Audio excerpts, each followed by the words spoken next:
அமெரிக்காவினுடைய துணை அதிபர் ஜேடி வான்ஸினுடைய தலைமையில் அதே குழு பயணித்துக் கொண்டிருக்கிறது பாகிஸ்தானை நோக்கி என்கிற செய்திகள் வெளியாகி இருக்கிற அதே நேரத்தில் இதுதான் கடைசியான முடிவான்னு சொன்னா அப்படி நாம் முடிவெடுத்த முடியாது.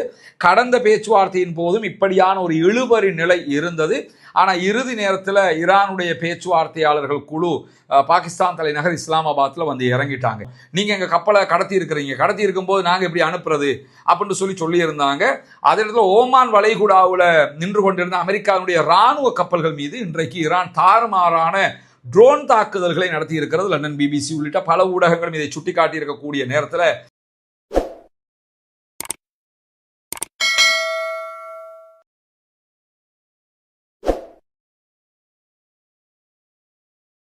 அன்றுக்கினிய சகோதர சகோதரிகளே, நம் அனைவர் மீதும் ஏக இறைவனுடைய அமைதியும் கருணையும் உண்டாகட்டுமாக என்கிற உயரிய பிரார்த்தனைகளோடு பாலஸ்தீன மீதான இஸ்ரேலிய ஆக்கிரமிப்பு இராணுவத்தினுடைய 2 ஆண்டு கால யுத்தம் ஒரு யுத்த நிறுத்தமாக மாற்றப்பட்டு இன்றோடு 192வது நாட்களை நாம் கடக்கக்கூடிய இந்த சந்தர்ப்பத்தில் கிட்டத்தட்ட 40 நாட்கள் ஈரானுக்கும் அமெரிக்காவுக்கும் இஸ்ரேலுக்கும் இடையிலான ஒரு மாபெரும் யுத்தம் நடைபெற்று வந்தது. ஈரான்ல 3000க்கும் மேற்பட்ட அப்பாவிகள் கொல்லப்படுகிற அளவுக்கு இந்த தாக்குதல்கள் உக்கிரம் பெற்றிருந்தது. அதே போன்று லெபனான்லையும் 3000க்கும் மேற்பட்ட அப்பாவிகளை கொன்று குவித்த ஒரு யுத்தமாக இந்த யுத்தம் மாறியிருந்தது. ஆல்ரெடி காசாவில் 1 லட்சத்துக்கும் மேற்பட்டவர்கள் அனாதரவாக்கப்பட்டு கொல்லப்பட்டு அழிக்கப்பட்டிருந்த நிலையில முழு நாடுமே சுகாடாக மாற்றப்பட்டிருந்த நிலையில தான் இப்பொழுது மீண்டும் இந்த தாக்குதல்கள் அமெரிக்காவும் இஸ்ரேலும் இணைந்து ஈரான் மேல உச்சமாக நடத்தி இருந்தார்கள். திடீரென ஒரு யுத்த நிறுத்த ஒப்பந்தம் ஏற்படாமலேயே தற்காலிக யுத்த நிறுத்தம் ஒன்று ஏற்பட்டிருக்கிறது. அந்த யுத்த நிறுத்தத்தின் பாணியாக அதை மாற்றி யுத்த நிறுத்தமாக நிரந்தர யுத்த நிறுத்தமாக கொண்டு வருவதற்கான முயற்சிகள் தொடர்ந்து பாகிஸ்தானால் முன்னெடுக்கப்பட்டு வருவது நமக்கெல்லாம் தெரியும். இந்த நிலையில 2ஆம் கட்ட பேச்சுவார்த்தைகள் திங்கட்கிழமை இன்று நடைபெறும் என்று அறிவிக்கப்பட்டிருக்கக்கூடிய சூழல்ல அந்த காட்சிகள் நாளுக்கு நாள் மாற்றமடைந்து கொண்டிருப்பதை நாம் காண முடியும். குறிப்பாக இந்த பேச்சுவார்த்தைகளுக்காக ஏற்கனவே நடந்த பேச்சுவார்த்தைகளின் போது அமெரிக்காவுடைய துணை அதிபர் ஜேடி வான்ஸ் பங்கேற்றிருந்தார். உலகம் முழுவதும் அது ஒரு ஆதரவு தளத்தையும் உருவாக்கி இருந்தது. காரணம் என்னன்னா, ஜேடி வான்ஸ் ஒரு அரசியல்வாதி, அவர் அரசியல் ரீதியாக இதை அணுகக்கூடும், பிடிவாதமாக அதிகாரிகளை போன்று அவர் இருக்க மாட்டார் என்கிற செய்திகள் எல்லாம் வெளியாகி இருந்தது. ஆனால் நேற்றைய தினம் திடீரென அமெரிக்க அதிபர் டொனால்ட் ட்ரம்ப் என்ன சொன்னார்னா, வான்ஸ் இந்த பேச்சுவார்த்தைகளில் கலந்து கொள்ள மாட்டார், காரணம் பாகிஸ்தானில் செக்யூரிட்டி பிரச்சனை அப்படின்னு சொல்லியிருந்தார். அதை பற்றியெல்லாம் நேற்றைய நம்முடைய வீடியோவில் சொல்லி இருக்கிறோம். ஆனால் திடீரென இன்றைக்கு ஈரானுடைய பேச்சுவார்த்தைகளுக்காக பாகிஸ்தானுக்கு சற்று நேரத்துக்கு முன்பதாக அமெரிக்காவினுடைய துணை அதிபர் ஜேடி வான்ஸினுடைய தலைமையில் அதே குழு பயணித்துக் கொண்டிருக்கிறது பாகிஸ்தானை நோக்கி என்கிற செய்திகள் வெளியாகி இருக்கிற அதே நேரத்தில் இன்றைய தினம் பாகிஸ்தானுடைய தலைநகர் இஸ்லாமாபாத்தில் கிட்டத்தட்ட 6 இராணுவ விமானங்கள், பாரிய விமானங்கள் தரையிறங்கி மீண்டும் பயணித்திருக்கிறது என்கிற செய்திகள் வெளியாகி இருக்கு. அதுக்கான காரணம் என்னன்னு கேட்டால், அமெரிக்காவினுடைய துணை அதிபர் வர்றாரு பாகிஸ்தானுக்கு மீண்டும் பேச்சுவார்த்தைக்கு. பாதுகாப்புகளை பலப்படுத்துவதற்கு தேவையான பாதுகாப்பு உபகரணங்கள், ஃபோர்ஸஸ், செக்யூரிட்டி சார்ந்த எல்லா ஐட்டங்களும் கொண்டு வரப்பட்டிருக்கிறது. இதற்காக பாகிஸ்தானுடைய ராவல்பிண்டியில் இருக்கக்கூடிய பாகிஸ்தான் விமான நிலையத்தில் இந்த 6 பாரிய விமானங்கள் வந்து இறங்கி இருக்கிறது. விமானங்கள் மீண்டும் போயிடுச்சு, அந்த தளவாடங்களை கொண்டு வந்து இறக்கிட்டு போயிருக்கிறாங்க என்கிற நிலையில பாகிஸ்தானில் 20,000 படைப்பிரிவுகள் இராணுவத்தினர் பாதுகாப்புக்கு நிறுத்தப்பட்டிருக்கிறார்கள். ஆனால் இதுவரைக்கும் நாங்கள் பேச்சுவார்த்தைக்கு போக மாட்டோம் என்று சொல்லிக் கொண்டிருக்கிறது ஈரான் என்கிற செய்திகளும் வெளியாகி கொண்டிருக்கிறது.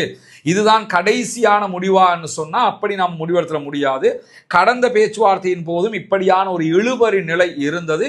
ஆனால் இறுதி நேரத்தில் ஈரானுடைய பேச்சுவார்த்தையாளர்கள் குழு பாகிஸ்தான் தலைநகர் இஸ்லாமாபாத்தில் வந்து இறங்கிட்டாங்க. அதே மாதிரி இதில் நடப்பதற்கான வாய்ப்புகள் நிறைய இருக்கிறது என்கிறார்கள் அரசியல் ஆய்வாளர்கள். அதே நேரம் இன்றைக்கு இது தொடர்பாக தன்னுடைய சோசியல் ட்ரூத் என்கிற ஊடக தளத்தில் கருத்து வெளியிட்டிருக்கக்கூடிய அமெரிக்காவினுடைய அதிபர் என்ன சொல்றாருன்னா, இன்றைய ஈரானுடைய பேச்சுவார்த்தைக்காக எங்களுடைய துணை அதிபர் ஜேடி வான்ஸ் தலைமையிலான குழு பயணித்துக் கொண்டிருக்கிறது. இந்த குழுவினுடைய பேச்சுவார்த்தைகள் வெற்றிகரமாக நடக்கும் இடத்து ஒரு வெற்றிகரமான முடிவுகள் ஏற்படுமாக இருந்தால் இந்த பேச்சுவார்த்தைக்கு பிறகு ஈரானுடைய தலைவர்களை நேரடியாகவே நான் சந்திப்பேன் என்கிற சமிக்ஞைகளையும் அவர் கொடுத்திருக்கிறாரு. இந்த கருத்தை பொறுத்தவரையில் இதை ட்ரம்ப் செய்ய மாட்டாரு அப்படின்னெல்லாம் நம்ம உடனே முடிவெடுத்துட முடியாது. ட்ரம்ப்பை பொறுத்தவரையில் இந்த மாதிரி விஷயங்களை இன்ட்ரெஸ்டாக செய்யக்கூடிய ஒருவர். ஏற்கனவே அவர் பதவியில் இருக்கும்போது ரஷ்யாவுக்கும் அமெரிக்காவுக்கும் இடையில நெருங்கிய ஒரு நிலை, சூடான ஒரு நிலை இருந்து கொண்டே இருந்தது. ரொம்ப தொலைவாக அவர்களுடைய தொடர்புகள் இருந்து கொண்டிருந்தது. சண்டைகளை மூண்டு விடுமோ என்கிற அளவுக்கு நிலைமை இருந்தபோது நேரடியாகவே ரஷ்யாவினுடைய அதிபர் விளாடிமிர் புட்டினை சந்திச்சு பேச்சுவார்த்தை நடத்திட்டாரு. இந்த தடவை அவர் ஜனாதிபதி ஆனதுக்கு பிறகும் அதை பல தடவை செஞ்சிட்டாரு. அதே மாதிரி நீங்க பாத்தீங்கன்னா யாரெல்லாம் அவர் சந்திக்க மாட்டாருன்னு நினைப்போமோ அப்படியான ஆட்களை எல்லாம் அவர் சந்திச்சிருவாரு. குறிப்பாக ஈரானுடைய ஆன்மீக தலைவர் ஆயத்துல்லா அலி காமனியை பல தடவைகள் அவர் சந்திப்பதற்கான முயற்சிகள் செய்த போதும் அவரால் சந்திக்க முடியவில்லை. காரணம், காமனி அவரை சந்திப்பதற்கு விரும்பவில்லை. அதை தாண்டி நார்த் கொரியாவினுடைய அதிபரை நேரடியாக சந்தித்த அமெரிக்காவினுடைய ஒரு முக்கியமான அதிபராக தற்போதைய அதிபர் ட்ரம்ப் இருக்கிறாருங்கிறதுலாம் நமக்கு தெரியும். எனவே இந்த மாதிரியான வேலைகளை எல்லாம் ட்ரம்ப் பண்ணுவார், அதுல மாற்று கருத்தில் அதை சொல்லியிருக்கிறாரு. இந்த பேச்சுவார்த்தைகள்ல ஒரு திருப்பு முனை ஏற்படுமாக இருந்தால் ஈரானுடைய அதிகாரிகளை, தலைவர்களை, அரசியல் கட்டமைப்பில் இருக்கக்கூடியவங்களை நான் நேரடியாகவே சந்திப்பேன் அப்படின்னு சொல்லி இருக்கிறாரு. இந்த பேச்சுவார்த்தைகளை தாண்டி அவர் மேலதிகமாக சொல்லி இருக்கக்கூடிய இன்னும் ஒரு விஷயம் என்னன்னா, இன்றைக்கு பாகிஸ்தான்ல ஒரு ஒப்பந்தம் எட்டப்படும் என்று சொல்லி இருக்கிறாரு. ஏன்னா அது பாகிஸ்தான் கொடுத்திருக்கக்கூடிய தகவல்களை வச்சு சொல்றாரா, ஈரானும் பாகிஸ்தானும் பகிர்ந்து கொண்டிருக்கக்கூடிய தகவல்கள் அவருக்கு அறிய கிடைச்சதுனால இதை சொல்றாரா, அல்லது சும்மா அடிச்சு விடுறாராங்கிறதெல்லாம் இந்த பேச்சுவார்த்தைக்கு பிறகுதான் தெரிய வரும். ஆனால் ஒரு ஒப்பந்தம் கையெழுத்தாகும் அப்படின்னு சொல்லி அடிச்சு சொல்லியிருக்கிறார் அமெரிக்க அதிபர் டொனால்ட் ட்ரம்ப். என்ன நடக்கும் என்பதை பேச்சுவார்த்தையினுடைய முடிவுல தான் நாம் தெரிந்து கொள்ள முடியும். இப்படியான ஒரு நிலையில பேச்சுவார்த்தைக்கான தங்களுடைய குழு பயணிக்காது அப்படின்னு சொல்லி இன்றைக்கு ஈரான் அறிவித்திருக்கிறது. ஆனால் இஸ்லாமாபாத்தில் பலத்த பாதுகாப்புகள் ஏற்பாடு செய்யப்பட்டிருக்கிறது. ஒரு பேச்சுவார்த்தைக்கான எல்லா தயாரிப்புகளையும் இஸ்லாமாபாத் செய்து, ஏன்னா கடைசி நேரத்தில் கூட ஈரான் கடந்த பேச்சுவார்த்தைக்கு வந்த மாதிரி இறங்கிடலாம் என்கிற நம்பிக்கையில அமெரிக்காவுக்கும் ஈரானுக்கும் இடையிலான இந்த பேச்சுவார்த்தைக்கான ஏற்பாடுகளை பாகிஸ்தான் செய்து கொண்டிருக்கக்கூடிய சூழல்ல இன்றைய தினம் கிட்டத்தட்ட எந்த கப்பல்களுமே ஹொர்முஸ் ஜலசந்தியை தாண்டி பயணிக்கவில்லை. இன்றைய ஆரம்ப நேரங்களில் மட்டும் 3 கப்பல்கள் பயணித்திருக்கிறது என்கிற கேப்லர் தரத்தினுடைய கண்காணிப்பு தரவுகளை அல் ஜசீரா சுட்டிக்காட்டி இருக்கிறது. இங்கிலாந்தால் தடை விதிக்கப்பட்ட நீரோ என்கிற எண்ணெய் ஏற்றுமதி கப்பல் ஒன்று இன்றைக்கு ஹொர்முஸ் நீர்நிலையை தாண்டி பயணித்திருக்கிறார். அதே நேரத்தில் ஒரு ரசாயன கப்பலும் திரவமாக்கப்பட்ட எரிவாயுவை ஏற்றி செல்லக்கூடிய ஒரு பெரிய டேங்கர், மொத்தமாக 3 கப்பல்கள் மாத்திரமே இதுல பயணித்திருக்கிறது. அதுவும் அந்த ஆரம்ப நேரத்தில். அதுக்கு பிறகு இந்த 24 ஹவர்ஸுக்குள்ள எந்த கப்பல்களுமே பயணிக்கவில்லை. ஏன்னா ஒரு பக்கம் ஹொர்முஸை முழுவதுமாக பிளாக் பண்ணி வச்சிருக்கிறாங்க ஈரான், மறுபக்கமாக ஹொர்முஸுக்குள்ள ஈரானுடைய கப்பல்களை நாங்கள் போறதை அனுமதிக்க மாட்டோம்னு சொல்லி அமெரிக்காவும் என்ன பண்ணியிருக்கிறாங்கன்னா பிளாக் பண்ணி வச்சிருக்கிறாங்க. எனவே யாருக்கும் பயணிக்க முடியாத ஒரு சூழல் இருக்கிற போதுதான் நேற்றைய தினம் திடீரென அமெரிக்கா என்ன பண்ணாங்கன்னா ஈரானுடைய ஒரு முக்கியமான கப்பல் தௌஸ்கா என்று சொல்லக்கூடிய ஒரு கப்பல், இந்த கப்பலை கைப்பற்றி இருந்தார்கள். அதனுடைய வீடியோ ஃபுட்டேஜையும் இன்றைக்கு அமெரிக்காவுடைய சென்ட்காம் வெளியிட்டிருக்கிறாங்க. அதில் நம்ம பார்க்கும்போது அவருடைய ஹெலிகாப்டர்ல, ராணுவ ஹெலிகாப்டர்ல மெரைன் படை போய் அந்த குறித்த கப்பலில் இறங்குறாங்க. இறங்கி அங்கிருக்கக்கூடிய கப்பல் கட்டுப்பாட்டு அறையை கண்ட்ரோல் பண்ணி கப்பலை அவங்க கைப்பற்றக்கூடிய காட்சிகள் வெளியாகி இருக்கிறது. இந்த கப்பலை பொறுத்தவரை இது ஒரு மிலிட்ரி கப்பல் கிடையாது, அதை புரிஞ்சுக்கிறீங்க, ராணுவ கப்பல் கிடையாது. இது அவர்களுக்கு தேவையான சரக்குகளை ஏற்றிக்கொண்டு செல்லக்கூடிய ஒரு கப்பல். ஆனால் சரக்கு கப்பலை இன்றைக்கு முதல் தடவையாக இந்த பிளாக் நடந்து இவ்வளவு நாளாக அமெரிக்க அதிபர் அது பண்ணோம் இது பண்ணோம்னு சொன்னார், அதெல்லாம் கொஞ்சம் பொய்ங்கிறது நமக்கு தெரியும். முதல் தடவையாக அவங்க என்ன பண்ணியிருக்கிறாங்கன்னு கேட்டால் ஈரானுடைய ஒரு கப்பலை கைப்பற்றி இருக்கிறார்கள். இதுதான் இந்த இவ்வளவு காலகட்டத்தில் 40 நாள் யுத்தம், அதுக்கு பிறகு ஹொர்முஸை மூட போறோம்னு அமெரிக்கா சொன்னது, இந்த காலகட்டத்துக்குள்ள அமெரிக்க ஒரு கப்பலை கைப்பற்றியது என்பது இதுதான் முதல் தடவையாக இருக்கிறது. இந்த கப்பல் அமெரிக்காவினுடைய படைகள் USS ட்ரிபோலியில இருந்து ஹெலிகாப்டர்ல பறந்து போய் தான் தௌஸ்கா என்கிற கப்பலை கைப்பற்றி இருக்கிறார்கள். அந்த வீடியோக்களையும் அவங்க வெளியிட்டிருக்கிறார். அதே நேரத்தில் இந்த கப்பலை பொறுத்தவரை இது ஈரானுடைய கொடியில பயணிக்கக்கூடிய ஒரு கப்பலாக இருக்கிறது. அமெரிக்காவுடைய விமானம் தாங்கி கப்பலாக இருக்கக்கூடிய USS ஆப்ரஹாம் லிங்கனை விட கொஞ்சம் தான் சிறுசு. அமெரிக்காவுடைய விமானம் தாங்கி கப்பல் இருக்குதா இல்லையா, USS ஆப்ரஹாம் லிங்கன், எவ்வளவு பிரம்மாண்டமான ஒரு கப்பல், அதாவது கடல்ல மிதக்கும் நகரம்னு சொல்லுவாங்க, அந்த அளவு பிரம்மாண்டமான கப்பலை விட கொஞ்சம் சிறிய கப்பல். அப்படின்னா எவ்வளவு பிரம்மாண்டமான ஒரு கப்பலாக இந்த கப்பலும் இருந்திருக்கும் என்பதை யோசிச்சு பாருங்க. ஒரு பாரிய சரக்கு கப்பலாக இந்த கப்பல் இருக்கிறது. இதே நேரத்தில் தௌஸ்காங்கிற கப்பல் என்ன ஏற்றிக்கிட்டு போனாங்கங்கிற தகவல்கள் அதில் வெளியாகவில்லை. அதுக்குள்ள என்ன சரக்கு இருந்தது அந்த மாதிரியான தகவல்களை அமெரிக்காவோ அல்லது அமெரிக்காவினுடைய அதிபரோ யாருமே வெளியிடல. இது தொடர்பாக கருத்து வெளியிட்டிருக்கக்கூடிய ஈரான் என்ன சொல்லியிருக்கிறாங்கன்னு கேட்டால், திங்கட்கிழமை அதிகாலையிலேயே தௌஸ்கா என்கிற எங்களுடைய கப்பல் இன்றைக்கு அமெரிக்காவினுடைய கடற்கொள்ளையர்களால் கைப்பற்றப்பட்டிருக்கிறது என்று கடுமையான வார்த்தையை பயன்படுத்தி இருக்கிறாங்க. கடற்கொள்ளையர்கள் செய்கிற வேலையைத்தான் அமெரிக்கா இதிலே செய்திருக்கிறது அப்படின்னு சொல்லிட்டு, எனவே நாங்கள் எங்களுடைய பேச்சுவார்த்தையாளர்களை இஸ்லாமாபாத்துக்கு அனுப்ப மாட்டோம், நீங்கள் எங்கள் கப்பலை கடத்தி இருக்கிறீங்க, கடத்தி இருக்கும்போது நாங்கள் எப்படி அனுப்புறது அப்படின்னு சொல்லியிருந்தாங்க. அதே இடத்துல ஓமான் வளைகுடாவில் நின்று கொண்டிருந்த அமெரிக்காவுடைய இராணுவ கப்பல்கள் மீது இன்றைக்கு ஈரான் தாறுமாறான ட்ரோன் தாக்குதல்களை நடத்தி இருக்கிறது. லண்டன் பிபிசி உள்ளிட்ட பல ஊடகங்களும் இதை சுட்டிக்காட்டி இருக்கக்கூடிய நேரத்தில் ஈரானுடைய அரசாங்கத்தோடு தொடர்புடைய மிக முக்கியமான செய்தி நிறுவனமாக இருக்கக்கூடிய தஸ்னீம் நியூஸ் ஏஜென்சி இதை உறுதிப்படுத்தி இருக்கிறது. ட்ரோன் தாக்குதல்களால உயிரிழப்புகள் ஏற்பட்டிருக்கிறதா என்பது தெரியவில்லை. ஆனால் அமெரிக்காவினுடைய இராணுவ கப்பல்கள் மீது இன்றைக்கு பதிலடி தாக்குதலாக ட்ரோன் தாக்குதல்களை ஈரான் நடத்தி இருக்கிறார்கள். ஓமான் வளைகுடாவில் நின்ற இராணுவ கப்பல்கள் மீதுதான் இந்த தாக்குதல்கள் நடத்தப்பட்டிருக்கு. எனவே இந்த யுத்த நிறுத்தத்தை மீறிய ஒரு செயலாக அமெரிக்கா செய்ததற்கு பதிலடியாக ஈரானும் இந்த செயலை செய்திருக்கிறார். அதே நேரம் இன்றைக்கு மிக முக்கியமான இன்னும் ஒரு செய்தி வெளியாகி இருக்கிறது. இஸ்ரேலுடைய உளவு அமைப்பாக இருக்கக்கூடிய மொசாதுக்கு உளவு வேலை பார்த்ததற்காக குற்றம் சாட்டப்பட்ட கைது செய்யப்பட்ட 2 உளவாளிகள் இன்றைக்கு ஈரானிலே தொங்கவிடப்பட்டிருக்கிறார்கள். முகமது மசூம் ஷாஹி என்கிற ஒருவன், அதே போன்ற ஹமீத் வாலிதி என்கிற ஒருவன். இந்த 2 பேரையுமே கைது பண்ணியிருக்கிறாங்க. கைது பண்ணி விசாரணைகள் நடத்தப்பட்டு அதில் இவங்க உளவாளிகள் என்பது கன்ஃபார்ம் பண்ணப்பட்டதற்கு பிறகு இவர்கள் இருவருமே தூக்கிலே தொங்கவிடப்பட்டிருக்கிறார்கள். மொசாது நிறுவனத்தால் இவர்களுக்கு இணையதளம் மூலமாக ஆட்சேர்ப்பு செய்யப்பட்டிருக்கிறார்கள். வடக்கு ஈராக்கில் இருக்கக்கூடிய குர்திஸ்தான் பகுதிகளில் இருக்கக்கூடிய குர்துகள், நம்ம ஏற்கனவே இவங்களை பற்றி பேசியிருக்கிறோம் பல தடவை. இந்த குர்துகள் இருக்கக்கூடிய பகுதிகளில் மொசாது ஆட்களை இந்த 2 பேரும் நேரடியாக சந்தித்திருக்கிறார்கள். அவர்களிடமிருந்து குர்திஸ்தான் ஏரியாவில் பயிற்சிகள் அவர்களுக்கு வழங்கப்பட்டிருக்கிறது. அதற்கு பிறகுதான் அவர்கள் ஈரானுக்குள் மீண்டும் அனுப்பப்பட்டிருக்கிறார்கள்.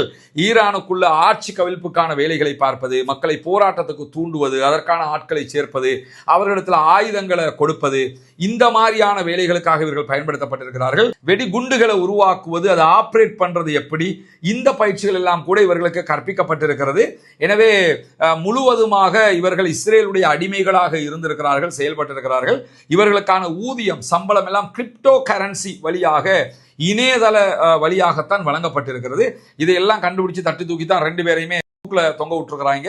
இன்றைக்கு அவர்கள் தூக்கிலே தொங்கி இருக்கிறார்கள் என்கிற செய்திகள் வெளியாகி இருக்கக்கூடிய நேரத்தில் தான் இன்றைய தினம் ஈரானுடைய IRGC-யினுடைய வெளிநாட்டு நடவடிக்கைகளை கண்காணிக்கக்கூடிய பிரிவாக செயல்படுகிற குதுஸ் படை பிரிவினுடைய தலைமை அதிகாரியாக இருக்கிற, தலைவராக செயல்படுகிற கானி அவர்கள் ஈராக்குக்கு பயணம் மேற்கொண்டிருக்கிறார். இந்த யுத்தம் ஆரம்பிச்சதுல இருந்து ஈரானுடைய ஒரு முக்கியமான இராணுவ தளபதி வெளிநாடு ஒன்றுக்கு போறதுங்கிறது இதுதான் ஃபர்ஸ்ட் டைம்.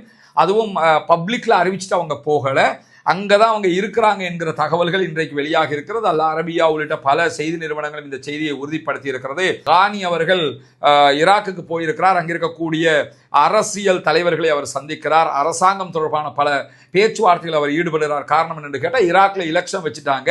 ஆனா இன்னும் அபிஷியலாக எலெக்ஷனுக்கு பிறகான ஒரு கவர்மெண்ட் பொறுப்பை ஏற்கவில்லை. அதுக்கான காரணம் அமெரிக்கா இன்னார்தான் ஆட்சிக்கு வரணும் என்ற ஒரு இழுவரியில இருக்குது.